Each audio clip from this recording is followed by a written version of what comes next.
Nagkaroon ka na ba ng frustration sa ibang tao na madalas mo nakakasama? Tinatanong mo sa sarili, bakit ganyan ang ugali ng aking asawa? Bakit ganyan ka-rebellious yung aking mga anak? Bakit ganyan ang aking teacher? May favoritism.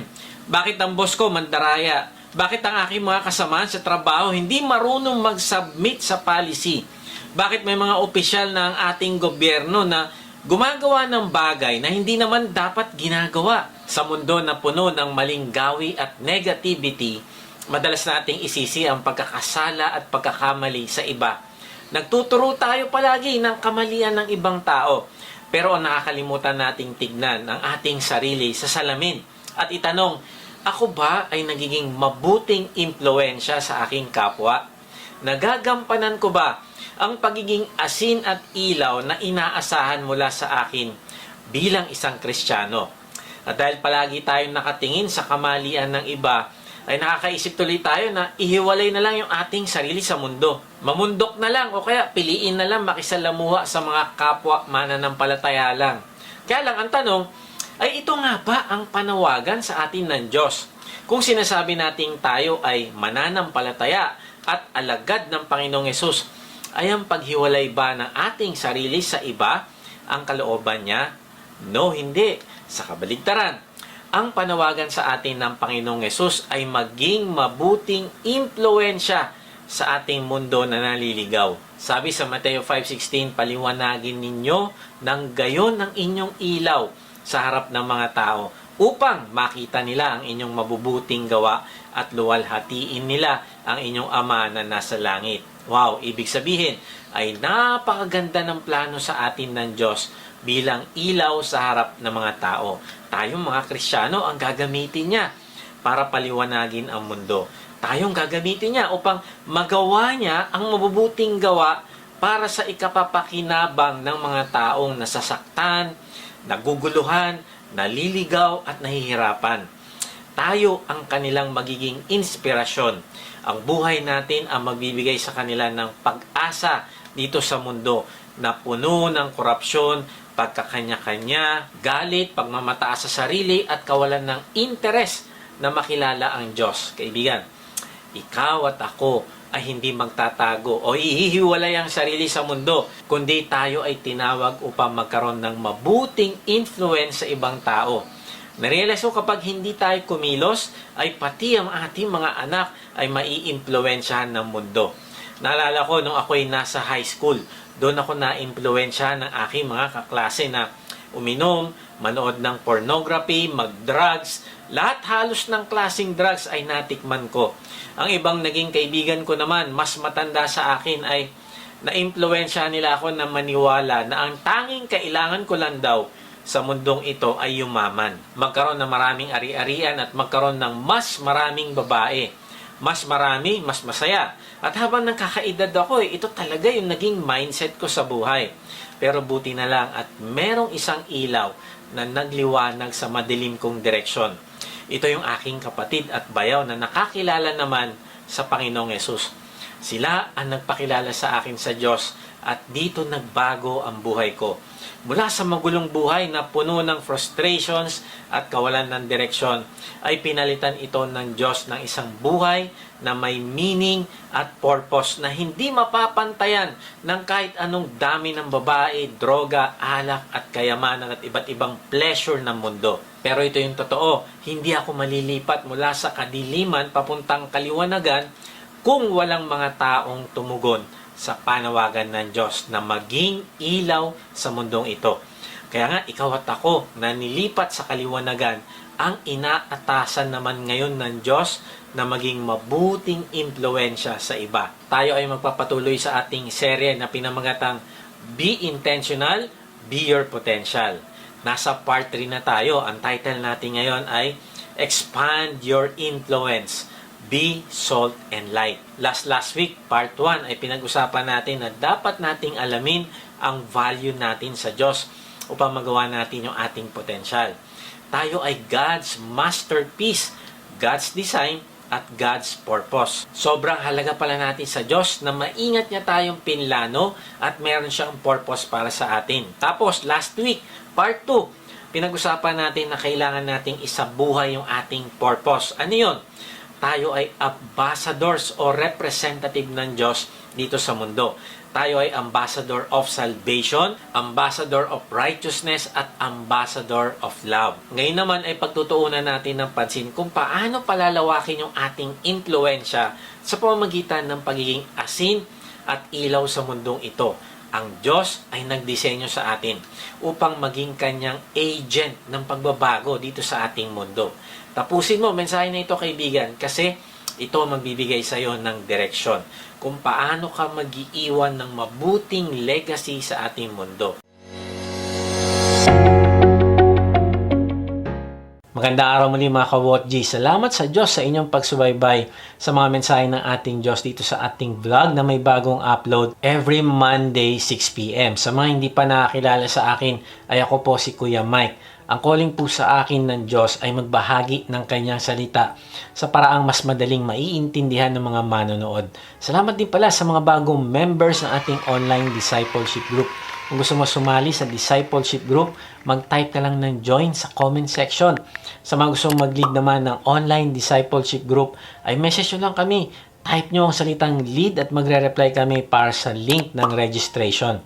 Meron nga pala tayong live worship service sa UpLive na ginaganap every Sunday 10 a.m. Pwede namin kayong ipanalangin dito pagkatapos ng service. Sa mga gustong sumamba, nakasama namin ay mag-type lang kayo ng worship at padadala namin kayo ng link. Kung hindi ka pa nga pala nakakasigurado sa iyong kaligtasan, hindi ka sigurado kung matapos ka mawala sa mundong ito ay makakasama mo ang Diyos sa langit, mag-type ka ng save sa comment section at babahaginan ka namin ng mabuting balita. Okay, balik tayo sa topic. Paano nga ba natin mapapalawak yung ating impluensya sa ating mundo para sa kaharian ng Diyos?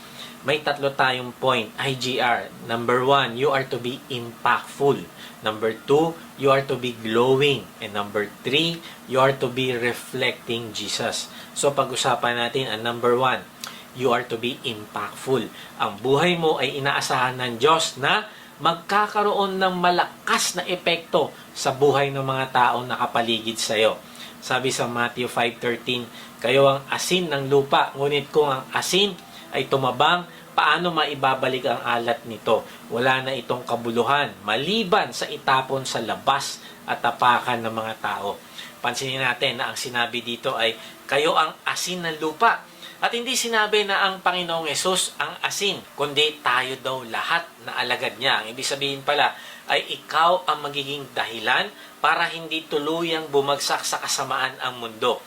Ikaw ang instrumento na gagamitin niya upang hindi magkaroon ng kaguluhan sa iyong pamilya, trabaho at komunidad. Napakalaking responsibilidad, pero napakalaking pribilehiyo. Dahil hindi lang pala tayo nabubuhay para sa sarili. Mag-aaral, magtatrabaho, mag-aasawa, magkakaanak, tatanda at mamamatay. Hindi. Ang boring naman nun. Meron pala tayong silbi kung tutuparin natin sa ating buhay ang ating pagiging asin. Pero ang tanong ay, paano ba tayo magiging asin? Una, gaya ng asin na nagbibigay ng flavor sa pagkain, ay tayo naman ang magbibigay ng flavor sa buhay ng mga taong nakapaligid sa atin. Parang pinapasarap natin ang kalagayan ng mundo. Paano yon? Halimbawa sa trabaho, yung karanasan natin sa pagmamahal sa atin ng Diyos at yung karanasan natin sa kanyang faithfulness ay maibabahagi natin sa mga taong nagdududa sa katapatan ng Diyos. Kaibigan, alam mo, mahal kita, kaya gusto sana kitang i-encourage. Mahal ka ng Diyos at kung ano man ang pangangailangan mo, ay ibibigay niya yan sa iyo. Magtiwala ka lang at hindi mo kailangan mandaya sa opisina o gumawa ng bagay na iligal. Ako, naranasan ko rin yan dati at napahamak lang ako. Pero nung nakilala ko si Lord, tinuruan niya akong magtiwala sa Kanya. Nung tinigilan ko itong sideline ko na against sa policy ng kumpanya, ay binless ako ng Diyos. Nung pinakita ko sa Kanya na kahit anong mangyari, ay magtitiwala ako at susunod sa Kanya, ay pinatunayan niya na mapagkakatiwalaan ko pala talaga siya. Kung ginawa niya sa akin ito, kaibigan, naku, sigurado ako, gagawin din niya ito sa iyo. Wow, ganito ang pagiging asin. Nagbibigay ng flavor sa buhay. Kung paano ka nagkaroon ng flavor sa buhay, ay ganun din magbibigay ka ng flavor sa iba. Alam mo, kapag binabahagi mo ang buhay mo sa iba, matututunan nila na magtiwala sa Diyos. Bakit? Dahil nakita nila ang buhay mo mismo. Ikaw ang buhay na patotoo nila. Hindi nila ito may tatanggi dahil nangyari talaga sa iyo ang pagkilos ng Diyos. Ikaw ay may alat. Ang ibig sabihin, puno ka ng mga karanasan at wisdom na galing sa Diyos na pwedeng magpabago sa buhay ng isang tao. Sabi ni Charles Dickens, "No one is useless in this world who lightens the burdens of another." Ang pagiging flavor mo sa mundo ay hindi yung persahang pagpipilit ng ating paniniwala. Ito ang gawin mo. Ito ang nakasulat sa Biblia. Maging member ka ng aming organisasyon kundi impyerno ka. No, hindi ganon. Ang pagiging masarap na asin o flavor sa iba ay yung pagiging totoo ng ating buhay sa harap nila. Masarap kang kaibigan, ate, pinsan, boss, kaopisina at iba pa. Kasi lumalakas ang loob nila pag andyan ka. Naa-apply nila sa buhay nila ang ginagawa mo at sinasabi. At dahil dito ay nagkakaroon ng kulay ang kanilang buhay. Alam nilang hindi tayo perfecto pero pag nagkakamali tayo, nakikita nila yung pagpapakumbaba sa atin na itama yung ating ginagawa para sa karangalan ng Diyos. Marunong tayong magsabi ng salitang, "I'm sorry, nagkamali ako." Nakikita nila na ang lahat ng ating desisyon ay nakadepende sa ating pagtitiwala sa kabutihan ng Diyos. Kaya sa pamamagitan mo, ang buhay ng isang mag-asawang malapit na maghiwalay ay isang blessing. Dahil sa impluensya mo ay nagdi-decide ang asawang lalaki na maging spiritual leader sa tahanan. Dahil sa paalala mo, natututong mag-submit tuloy yung asawang babae sa kanyang husband. Yung dating pagsasama na araw-araw laging may conflict ay napalitan ng pangunawa at pagmamahal ng walang kondisyon. Mas nakilala na nila ang Diyos at lumalago. Ang kanilang mga anak na nagrebelde ay nagbago na rin. Nung nakita nila ang kanilang mga magulang ay naging tagasunod na din ng Panginoong Yesus. Kaibigan, ito ang buhay na may flavor. At hindi ito magiging posible sa mga taong nasa paligid mo kung hindi ka magiging intentional na maging asin sa kanila. Kaya tanungin mo ito sa sarili, sino na bang tao o pamilya ang nabago dahil sa iyong mabuting halimbawa at pagbabahagi ng salita ng Diyos sa kanila? Pangalawa, kagaya ng asin na ginagamit bilang preservative ng pagkain, ay ganun din tayo na nagpe-preserve ng mundo. Ang asin ay ginagamit upang pabagalin ang pagkabulok ng karne. Na-realize ko na ang Kristyanismo ay nagkaroon ng positive na epekto sa buong mundo. Bago dumating ang Kristyanismo sa mundo, ay normal lang yung pagpatay sa mga bata na wala pang edad na 1 year old. Kapag hindi gusto ng magulang ang gender ng anak, may deformity o hindi gusto ang itsura o may mental disability ang bata, naku, pinapatay lang ito ng magulang. Normal lang din ang pag-abandona sa mga anak. Ang slavery ay normal na practice. Ang mga babae ay tinuturing na property o commodities. Ang polygamy ay normal. Ang mga may sakit, mahihirap, ay hindi ginagamot at hinihiwalay sa lipunan. Pero nung dumating ang Kristyanismo, ay naimpluwensyahan nito ang mundo sa paggawa ng hospital. Ang Red Cross ay nagsimula sa isang evangelical Christian. Tapos halos ang mga naunang 123 na colleges at universities sa Amerika ay itinayo at nagsimula sa mga Kristiyano. At marami pang iba. Ang ibig sabihin, ikaw at ako ay malaki ang impact natin sa mundong ito. Kaya ang tanong ay, sino ang mga taong nagpapasalamat sa iyo dahil nagkaroon ka ng impact sa buhay nila? Pangatlo, gaya ng asin na nagpapauhaw sa atin, ay ganun din tayo na sa pamamagitan natin ay mauuhaw ang ibang tao sa Diyos. Magkakaroon sila ng kagutuman, hahanapin nila ang Diyos dahil nakita nila ang buhay mo na iba sa nakakarami. Now, tingnan natin kung anong buhay ba ang nagiging dahilan para mauhaw ang mga tao sa Diyos. Halimbawa, sabi sa Tito 2:9-10, ang mga alipin ay magpasakop sa kanilang mga Panginoon at magbigay ng kasiyahan sa lahat ng mga bagay at huwag maging palasagot. Ni huwag mangungupit, kundi magpakita ng lubos at tunay na katapatan, upang sa lahat ng bagay ay mapalamutian nila ang aral ng Diyos na ating tagapagligtas. Now, pansinin natin, ang salitang mapalamutian, ito ay picture ng mga alahas na inaayos mabuti para mapalabas at maipakita ang kanilang totoong kagandahan. Sa parehas na paraan ay tayong mga alagad o disciples ng Panginoong Yesus ay maipapakita natin ang totoong beauty o kagandahan ng gospel at kagandahan ng biyaya o grace ng Diyos sa pamamagitan ng ating buhay. Maraming tao, iniisip nila na maipapakita nila yung kagandahan ng mabuting balita ng kaligtasan sa pamamagitan ng magagaling na preaching at pananalita. Yes, nakakatulong ito. Pero meron pang mas epektibo kaysa sa malalalim na pananalita. Ano yon? Maipapakita natin ang totoong beauty ng gospel sa pamamagitan ng paraan ng ating pamumuhay. Kahit anong galing mo mag-preach, kung maraming tao ang nadadapa dahil sa buhay mo, pag wala ka na sa pulpito, ay wala ding saysay. Ibigan, kahit nasan ka, o anuman ng ginagawa mo, ay kailangan makita ng mga tao na iba ka. Sasabihin nila, hindi ko alam kung anong meron ang taong ito, pero gusto ko malaman at makamtan yon. Kaya lang, nakakalungkot maraming alagad ang nagiging matabang na asin. Sabi sa talata na binasa natin kanina, yung Matthew 5:13, ngunit kung ang asin ay tumabang, paano maibabalik ang alat nito? Wala na itong kabuluhan, maliban sa itapon sa labas at tapakan ng mga tao.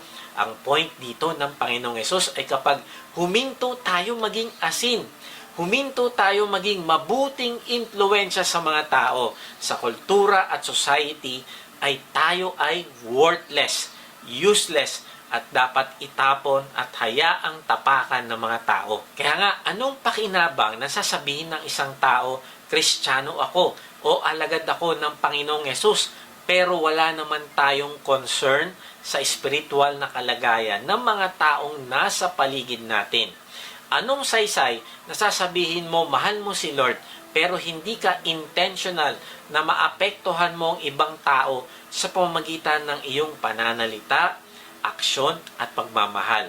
Anong saysay na sasabihin mo, tumanggap ako sa Panginoong Yesus bilang Lord at Savior, kung nakaupo ka lang sa sideline at pinapanood mo lang ang iyong asawa, anak, kapatid, magulang, kaibigan, katrabaho, kapitbahay, kanegosyo at iba pa na pupunta sa dagat-dagatang apoy?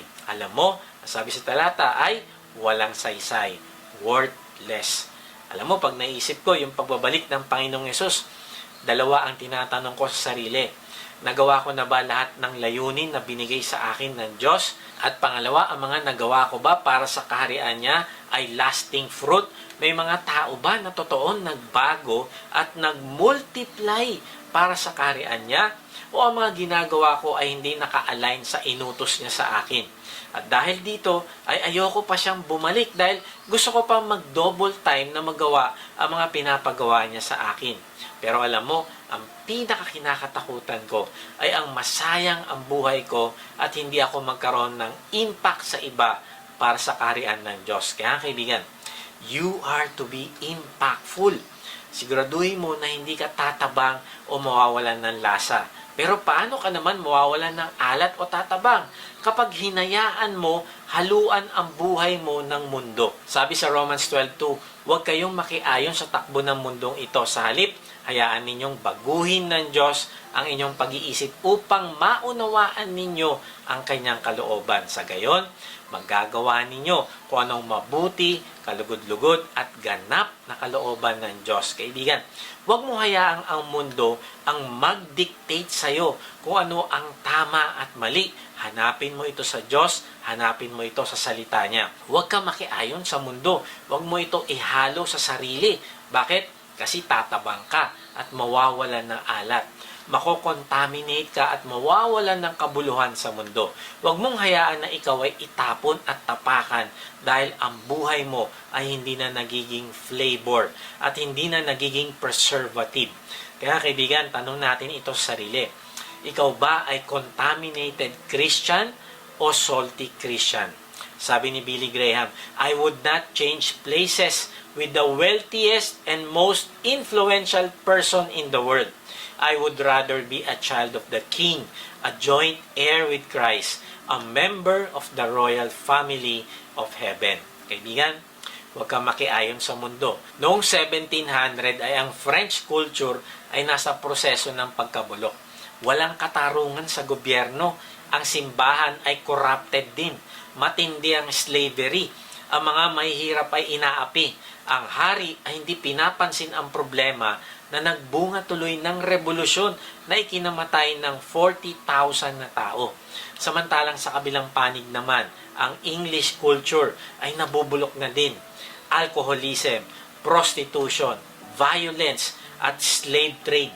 Rampant din ang corruption sa simbahan at gobyerno. At sabi nila, ito na ang pinaka-worst na environment ng England. Pero alam mo, hindi sila nagkaroon ng revolusyon. At bakit hindi ito nangyari sa kanila? Dahil ba sa kanilang diplomats, politicians, o mga pulis at military? Hindi. Nakaligtas sila sa isang revolusyon dahil sa impluensya ni John Wesley, isang Anglican minister at founder ng Methodist movement. Nung nakilala ni John Wesley ang Panginoong Yesus ay sinikap niyang magdala ng mga kaluluwa para sa Panginoong Yesus. Sabi ng mga historians na ang Methodist movement ang nagligtas sa England sa isang madugong revolusyon. At hindi lang yon, inalagaan nila ang mga mahihirap, inaruga ang mga batang inabuso, at pinabayaan ng mga magulang. Tinuligsa nila ang hindi makatarungang batas at labor conditions. Binisita nila ang mga nakakulong at tinuligsa din nila ang slavery. Binago nila ang society sa pagiging mabuting impluensya. Kaya kaibigan, you are to be impactful. Lahat tayo sama-sama. Nakakalungkot kasi sinisisi natin ang mga politiko, malalaswang pelikula, violenteng panoorin, bulok na school system at iba pa. Pero nakakalimutan natin na ang problema ng pagkabulok ng lipunan ay kulang ito sa asin. Hindi tayo nagiging asin sa lipunan. Hindi tayo nagiging mabuting influence. Imaginin mo, kung tayong lahat ay magkakaisa at gagampanan ng ating pagiging asin, ay magkakaroon ng pagbabago sa Pilipinas. Nakakalungkot kasi baka nananatili lang tayong asin sa isang salt shaker. Nasa loob lang tayo ng church. Doon lang tayo nagiging Kristyano pag linggo. Kaibigan, kailangan nating ma-sprinkle sa lipunan. Kailangan nating lumabas sa salt shaker. Kailangan nating lumabas sa church building at maging asin sa ating komunidad. At pag ginagawa mo ito, ay nagiging mabuting impluensya ka ng Diyos para sa kanyang kaharian. So, paano nga ba natin mapapalawak ang ating impluensya sa ating mundo para sa kaharian ng Diyos? Number 1, you are to be impactful. Number 2, you are to be glowing. Kailangan mong paliwanagin ng iyong ilaw dito sa madilim nating mundo. Sabi sa Mateo 5:14-16, kayo ang ilaw ng sanlibutan. Ang isang lungsod na nakatayo sa ibabaw ng burol ay hindi maitatago. Walang taong nagsisindi ng ilaw at pagkatapos ay inilalagay iyon sa ilalim ng banga. Sa halip, inilalagay iyon sa talagang patungan upang matanglawan ang lahat ng nasa bahay. Gayon din naman, dapat ninyong paliwanagin ng inyong ilaw sa harap ng mga tao upang makita nila ang inyong mabubuting gawa. Wow, ang sabi sa talata ay kayo ang ilaw. Ibig sabihin, kung tinanggap natin ng ilaw, ang Panginoong Yesus, ay hindi dapat manatili lang siya sa atin. Hindi lang tayo light receiver, kundi kailangan natin maging light giver. Kailangan nating magliwanag upang makinabang ang mga taong nasa kadiliman. Ang asin ay kailangan natin dahil nabubulok ang lipunan, pero ang liwanag ay kailangan naman natin dahil ang mundo natin ay nasa kadiliman. Ang sabi pa sa talata ay, walang taon nagsisindi ng ilaw at pagkatapos ay nilalagay yon sa ilalim ng banga. Sa halip, inilalagay yun sa talagang patungan. Na-realize ko, ang temptation sa ating mga Kristiyano ay itago ang ating pagiging Kristiyano o itago ang ating pagiging ilaw.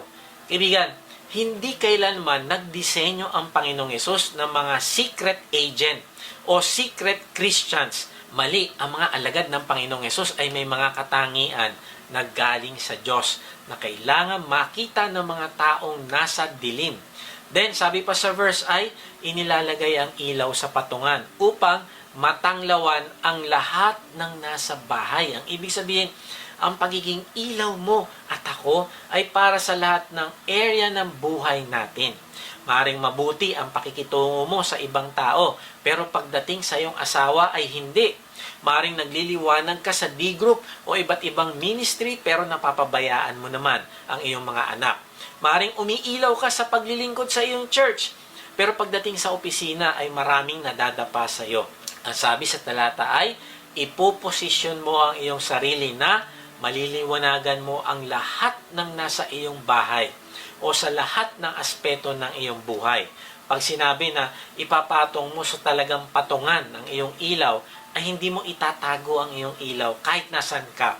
I-declare mo kahit sinong kasama mo o nakilala mo o nakausap mo na ikaw ay committed follower ng Panginoong Hesus. At habang dinideclare mo sa mga tao ang pagiging disciple mo ng Panginoon, ay lumalakad ka naman ayon sa pagiging alagad niya. Itong ibig sabihin na nagliliwanag ka and at the same time ay hindi mo tinatago o hindi gusto mong maliwanagan ang lahat ng taong dinadala sa iyo ng Diyos. Nakahanda kang tumulong, nakahanda kang makinig, nakahanda kang magpayo ng katotohanan at kaliwanagan na galing sa salita ng Diyos. Sabi sa John 8:12, muling nagsalita si Jesus sa mga tao, sinabi niya, ako ang ilaw ng sanlibutan, ang sumusunod sa akin ay magkakaroon ng ilaw sa kanyang buhay at di nalalakad sa kadiliman. Ayon sa talata, ay ang Panginoong Hesus ang ilaw at tingnan mo ang pangako niya sa mga taong sumusunod sa kanya. Sila daw ay magkakaroon ng ilaw sa kanyang buhay. Wow! Kung ang buhay mo pala ay kinakakitaan ng pagsuko at pagsunod sa Panginoong Hesus, ikaw ay magkakaroon ng ilaw. Magagabayan ka ng Diyos. Ang ibig sabihin, hindi ka maliligaw. Makakakita ka na sa dilim. Ang ibig sabihin, ikaw ay may kakayanan na ding umakay ng mga naliligaw at nasa kadiliman. So, ang ibig sabihin ng paliwanagin nyo ang inyong ilaw ay ipapakita natin na ang ating buhay ay talagang nasa liwanag na. Hindi ka lang nila makikita na hindi nagko-compromise o gumagawa ng mga bagay na hindi kalooban ng Diyos. Kung hindi, nakikita nila sa iyo ang intentional na pagmamahal mo sa iba kahit mahirap silang mahalin. Nakikita ng mga tao na nagmamahal ka ng walang kondisyon. Kaya kaibigan, tanong mo ito sa sarili, kung ikaw ba talaga ay lumalakad sa liwanag? Kasi ang goal natin ay mamuhay sa paraang na naisin ng mga nakakakita sa atin na lumapit din sa Panginoong Hesus. Parang nasa isang kuweba ka na madilim.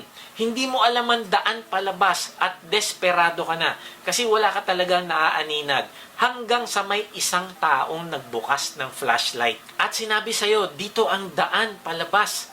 Kaibigan, sa ganitong paraan tayo magiging liwanag sa iba. Sa mga taong hopeless at helpless, ituturo natin ang palabas sa kuweba kasi andon ang tunay na malaking liwanag. Nandon ang kaligtasan. Nandon ang Panginoong Hesus. Kaya kapag hindi mo nagagawa ang mabubuting gawa na hinanda ng Diyos para sa iyo, ay tinatago mo lang ang ilaw mo sa banga. Kaibigan, bilang ilaw ay kailangan nating i-expose ang panganib sa mga taong naliligaw. Sabi ni Billy Graham, salt and light speak of the influence Christians can exercise for good in society.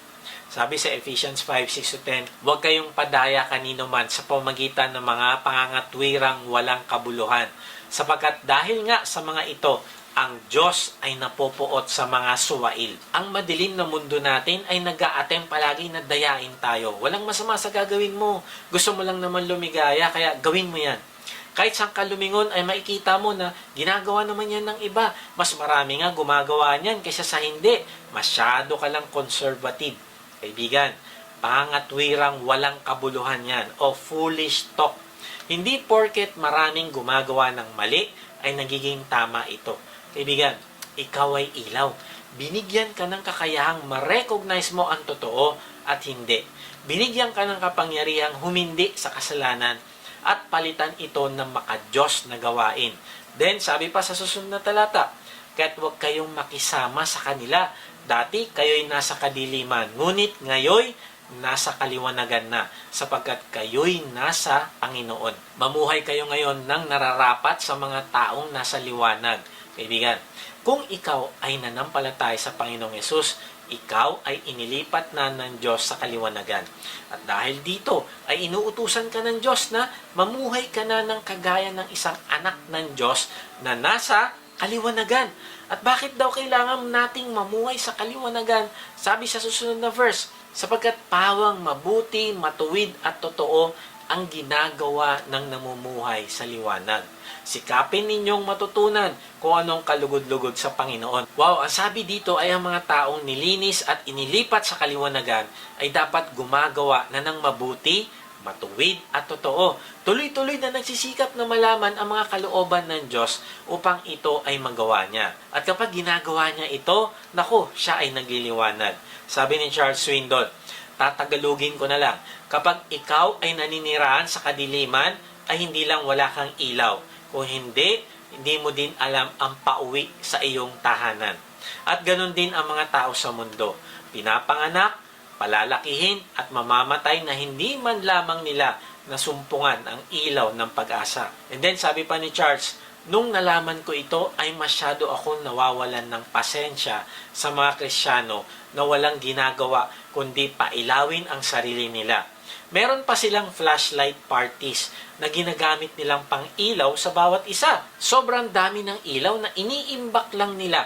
Sabi ng Panginoon, shine for the world. Pailawin mo siya sa kadiliman kasi doon siya talaga kailangan. Kaya nga bawas-bawasan mo ang pagbababad na kasama mo ang mga nagliliwanag din mga Kristiyano. Kundi dagdagan mo ang time mo sa pagbababad sa mga taong nasa kadiliman. Kaibigan, sa totoo lang, ang ating mundo ay puno ng kadiliman. Kung iilaw tayo ay lalapit ang mga nasa kadiliman papunta sa ilaw. Papunta sa Panginoong Yesus. Kaya tandaan mo ito, no God, no light, no sight. No God, no light, no sight. Tandaan mo na kung wala ang Diyos ay walang liwanag at bulag ang mga tao. Simulan mo magkaroon ng habag sa kanila. Paano? Paliwanagin mo ang iyong ilaw upang makilala nila ang Diyos. Kapag nakilala nila ang Diyos, ay magkakaroon sila ng ilaw at makakakita na sila. At ang sabi sa talata ay kailanman ay hindi na sila muling lalakad sa dilim. Hindi ko alam sa iyo kaibigan, pero ako gusto ko lahat ng miyembro ng aking pamilya ay lumalakad sa kaliwanagan. Ang lahat ng miyembro ng aming kumpanya ay lumalakad sa kaliwanagan. Kaibigan, ikaw at ako ang gagamitin ng Diyos para sa mga taong nasa kadiliman. Kaibigan, you are to be glowing. So, paano nga ba natin mapapalawak ang ating impluensya sa ating mundo para sa kaharian ng Diyos? Number 1, you are to be impactful. Number 2, you are to be glowing. And lastly, number 3, you are to be reflecting Jesus. Ikaw ang magre-reflect sa glory ng Diyos. Makikita sa iyo ang Panginoong Yesus. Mapapapurihan sa buhay mo ang Panginoong Yesus. Balikan natin yung Matthew 5:16. Paliwanagin ninyo ng gayon ang inyong ilaw sa harap ng mga tao upang makita nila ang inyong mabubuting gawa. Now, para daw saan? Sige, tuloy natin. At luwalhatiin nila ang inyong Ama na nasa langit. Ayon sa talata ay ang purpose kung bakit natin paiilawin ang ating ilaw ay upang luwalhatiin ng mga tao ang Diyos. Ang focus ay hindi para magmukhang spiritual na spiritual tayo at ma-impress natin ng iba. No, Ang purpose ay para maitaas ang pangalan ng Diyos, mapapurihan ang Panginoong Yesus. Now, maaring parang nakaka-overwhelm. Kasi sabi sa verse 14, ay kayo ang ilaw ng mundo. At parang iniisip mo, ang liit ng ilaw ko. Paano magliliwanag ang mundo? Hindi naman ako ang Panginoong Yesus. Paano mangyayari yon? Now, pansinin natin, ang buwan sa gabi. Kahit gaano siya kaliwanag sa dilim, ay hindi siya lumiliwanag dahil meron siyang sariling ilaw. Wala, kundi ang ginagawa niya ay nire-reflect niya lang ang liwanag na galing sa araw para tayo maliwanagan. In the same way, ire-reflect natin ang Panginoong Yesus sa buhay natin. Ire-reflect natin ang mabubuting gawa na gusto niyang gawin sa pamamagitan natin. Ang ibig sabihin, kung gusto nating magliwanag ay ang ating buhay ay fully surrendered tayo dapat sa Diyos. Ang agenda natin ay ang agenda ng Diyos. Ang buwan walang sariling agenda.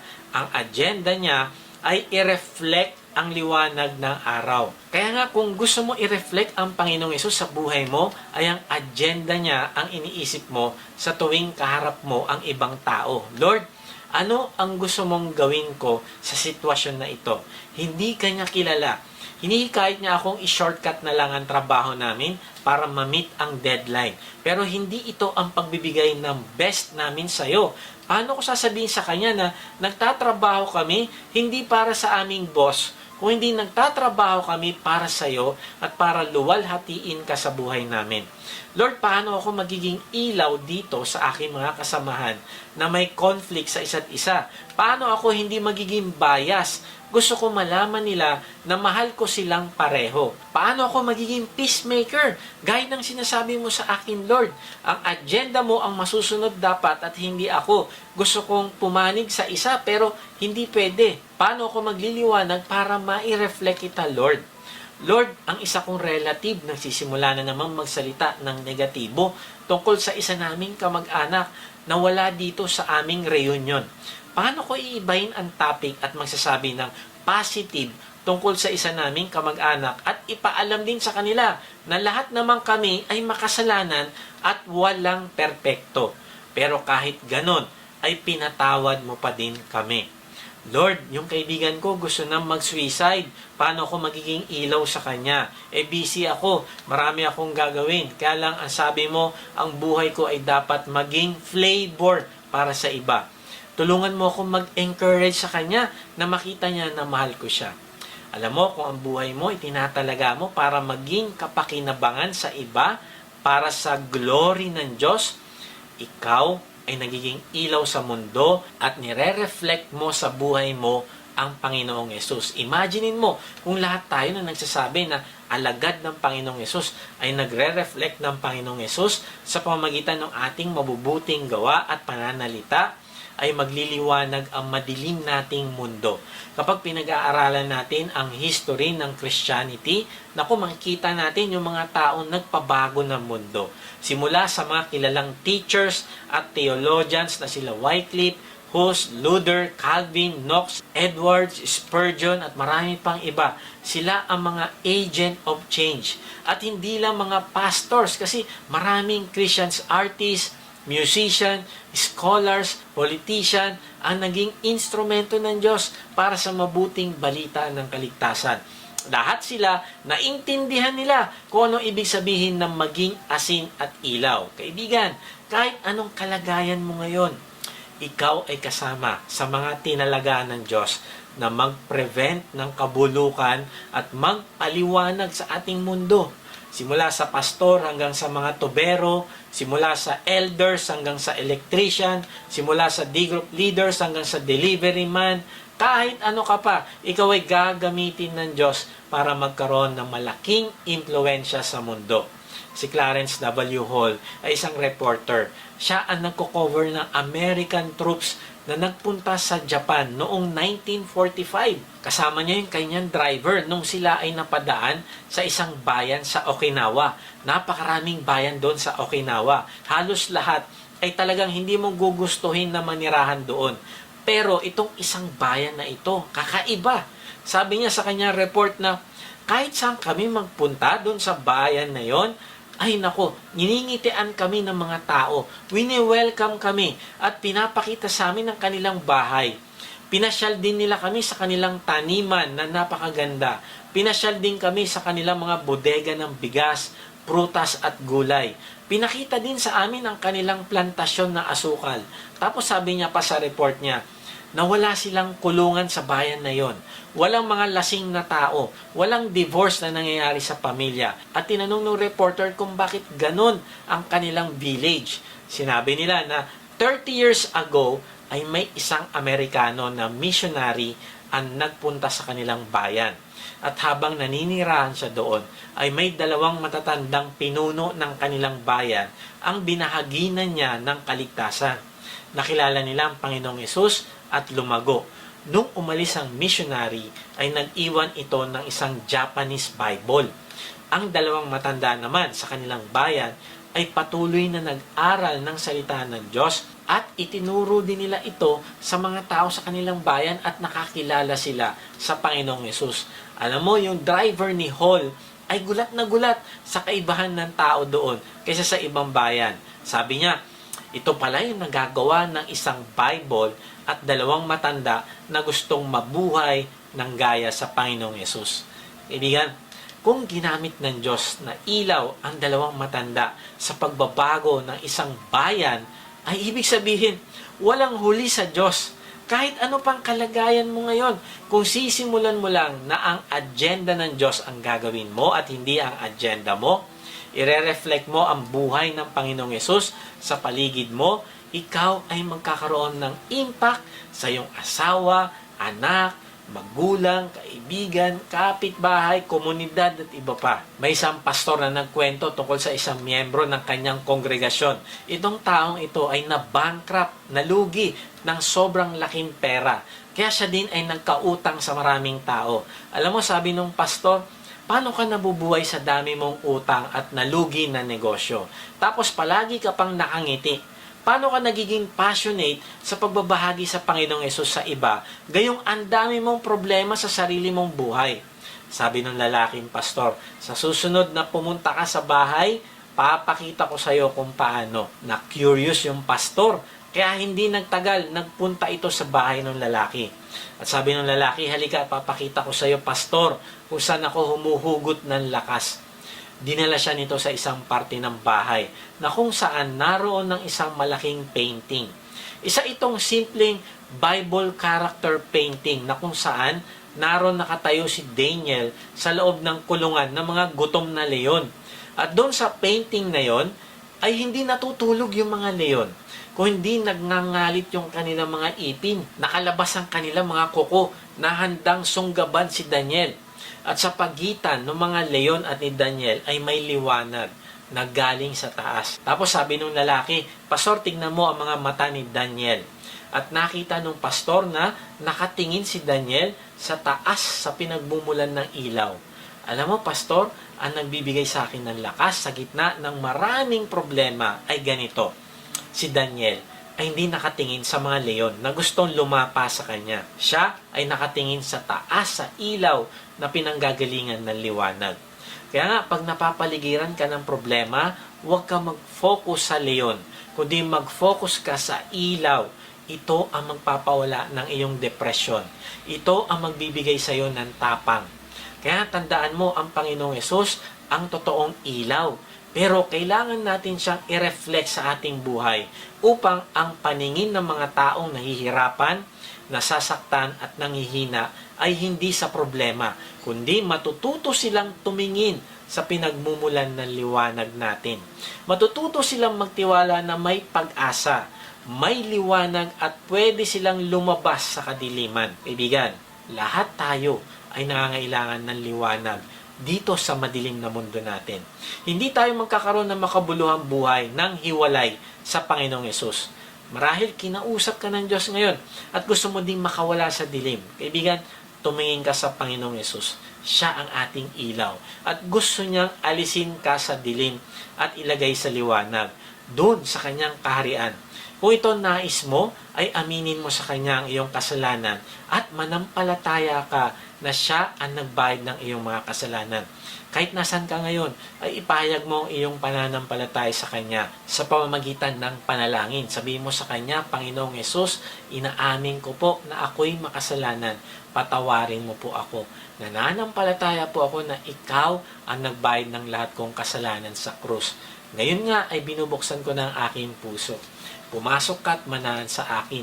Tinatanggap kita bilang aking Panginoon at tagapagligtas. Simula ngayon ay tatalikdan ko ng aking kasalanan. Tulungan mo akong magliwanag din sa aking pamilya. Gusto ko po maging pagpapala ang aking buhay para sa iba.